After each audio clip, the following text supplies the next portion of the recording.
Well, today, a few months ago, the WHO or the World Health Organization made a prediction that there is going to be a mental health pandemic. At least 5 years ago, none of us knew what is a pandemic. Today, we all know what is a pandemic. And they've gone further and they said the next stage is there will be a suicide pandemic. Just to put it in perspective, in 2020, when the pandemic was in full swing all over the world, in Japan, more people died of suicide than of the pandemic. So we don't really need the virus, that's all I'm saying. Because the virus has gotten into our head, because once survival is taken care of, if you do not become conscious, the way you sit, stand, breathe, think, emote and function within yourself, if it does not become conscious, you will naturally head downhill. This is just September 23rd, I completed 40 years of this work. So 40 years ago, I was a young man. One afternoon, when I had nothing much to do, somehow an hour and a half gap was there for me. In the work, I was working like morning, 5:30 in the morning to 11 in the night, building various kinds of businesses around me. So when I got a break, there's a small hill. This hill is a place where we go and for the youth. When I was a kid, I cycled up this hill, we camped on this hill, we partied on this hill. If you want to test our motorcycles, we went up the hill. Just about anything you want to do, the youth, go to Chamundi Hill, this is the thing. I just walked up and sat on a rock, my eyes were still open. I thought it's just 10, 15 or 20 minutes. Suddenly I started feeling every cell in my body literally dripping ecstasy.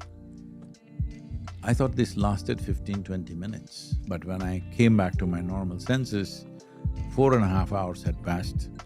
For the first time in my adult life, me and tears were simply impossible. Tears to a point my shirt is all wet. Then I shake my skeptical mind and ask what the hell is happening to me. All I knew was I had hit a gold mine and there was no context. Nobody around me could tell me what was happening with me, nor did I know what was happening with me. This is something that most people will experience in their lives. On a certain day when they're very happy, 24 hours feels like 10 minutes. Another day when you're depressed, 10 minutes will feel like 24 hours. Time is a very relative experience. When you're so blissed out, what is 2 minutes, it's 8 hours, 10 hours, just gone like that. So in about 6 to 8 weeks, I came to some kind of stabilization within myself and started experimenting as to what is happening to me. Then I realized, if I keep a little distance from my physiological and psychological activity that's going on, if I just remove myself a little bit, then within a few seconds or within a couple of minutes, every cell in my body is bursting with ecstasy. Now, this is not just my experience. Today we have it measured out in Harvard Medical School, how there is endocannabinoids are bursting out in people simply because they do a simple practice. So I made a plan, in 2.5 years' time, I will make the whole world blissed out. I knew the methodology. If you just keep a distance, it'll happen. 40 years now. Today, people are saying we are touching over 2 billion people. Last year, our video views have been 3.51 billion.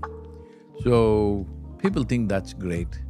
But no, that is less than half the population as far as I'm concerned, because I started thinking I'll make the whole world blissed out. But people are committed to their miseries, either because of their beliefs or their ideologies or their compulsive behavior within themselves. So it needs to happen to the whole world. I don't see this as a mission, I just see this as an expression of my humanity. Suppose you hear a good joke, will you tell somebody who's dear to you, or will you cover yourself with a blanket and tell yourself? Of course, I'd tell everybody. Yeah. Pretend it was mine. That's all I'm trying to do, no mission. My experience, I'm trying to just rub it off on people. Some stats for you that support what you said earlier. Someone dies by suicide in the UK every 90 minutes. 76% of them are male. The single biggest cause of death for men under the age of 45 here in the UK is by suicide. You said you spent a lot of time around business people, and they appear to be the most unhappy and least blissful No, people. I wouldn't say unhappy, stressed out. Stressed out. What is it that we're doing to that? Because I see myself, I must be in that category to some regard, because I've focused most of my time on, building businesses and, I guess to some extent material things and success. So I must be part of that That is a cohort. diversionary tactic in the sense. So you can think that survival means 2 meals a day. Or you can think survival means Bentley. So it'll keep you busy a little longer. Still survival process. As long as the survival, there's an instinct of survival and there is a longing to expand within the human being. So, for most human beings, these two things are mixed up. It is their instinct of survival which is finding expression as their longing to expand. It doesn't matter who you are, where you are, anybody, you want to be something more.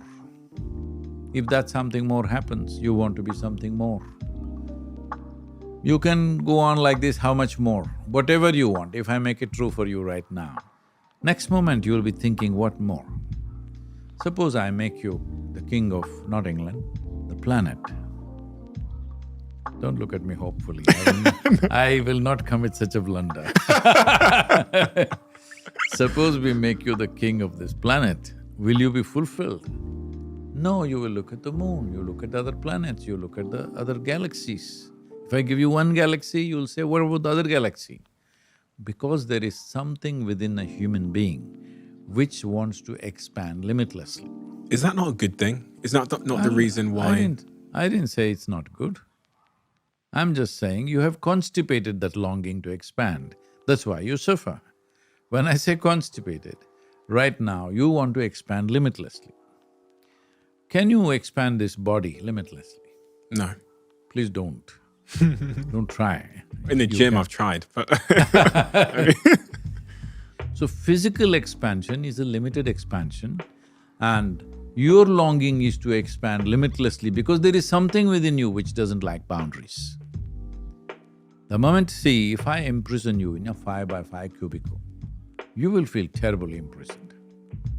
Then tomorrow I will announce your liberation and release you into 10x10 cubicle. You will feel wonderful for 2 days. Then you will feel horribly imprisoned. Then we will release you into a 100x100 cubicle. You will be fine for a week, after that you will feel miserable. Doesn't matter where I set the boundary. Once you feel the boundary, you want to break it. So there is something intrinsic within you which doesn't like boundaries. This is a consequence of the evolution that you've gone through. Once your cerebral cortex flowered, now you don't like boundaries. But you're trying to expand in an infinite way by counting 1, 2, 3, 4, 5. Can you ever count 1, 2, 3, 4, 5 and one day say infinity? no. You'll only get into endless counting. That's all that's happening. That's why I said your longing to expand is a limitless process. But right now you're constipated. You're going one little step at a time. Constipation means just this, it happens little by little. So is it a case of trying to find a balance between your ambition to expand and to grow and be successful No. and peace? Why should you find balance? You must expand. Okay, so that's what I'm doing. Yes, no. What is the means to become a boundless expansion? If you look at that, then we say consciousness. This is what raising human consciousness means, because you realize physical expansion is not a realistic thing. We can make physical arrangements as we want, as we need for our convenience and comfort, but that is not the way to expand. Expansion needs to happen in a way that it's not physical in nature.